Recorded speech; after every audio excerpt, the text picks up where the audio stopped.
The APC has said that Tinubu is the only presidential candidate that can give the Nigerian youth the opportunity to contribute to the rebirth of a new Nigeria. This was disclosed by the Deputy National Publicity Secretary of the party, Atiku Abubakar, at the town hall meeting with young Nigerians in diaspora on Saturday night in London. The senator representing the Ondo South, Nicholas Tufuwomo, has regretted the inability of the upper legislative chamber to impeach President Muhammadu Buhari despite insecurity and other challenges confronting the nation.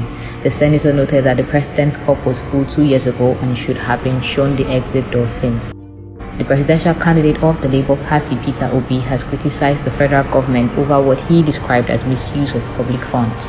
In a series of tweets on Thursday, July 28, 2022, he advised the government to stop sending office holders on trainings abroad with taxpayers' money while workers in the nation's public universities are on strike. According to the presidential candidate, the government should stop misplacing its priorities and ensure the youths who are the nation's future are not neglected. Governor Nyesom Wike of Rivers State has said the presidential candidate of the People's Democratic Party (PDP), Atiku Abubakar, told many lies during his recent interview.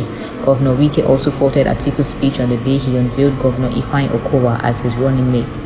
Apart from accusing him of telling lies, Wike said the PDP presidential candidate also used some chieftains of the main opposition party to spread falsehood against his person. He said he would respond to Atiku and his attack dogs one by one and line by line in due time. INEC National Commissioner in charge of Abia, Anambra and Benue, Mr. Festus Okoye, has said that the commission will deploy over 200,000 bimodal voter accreditation system in the 2023 general elections. Okoye, who was in Abia to monitor the continuous voter registration, said this during an interactive session with newsmen in Umuahia.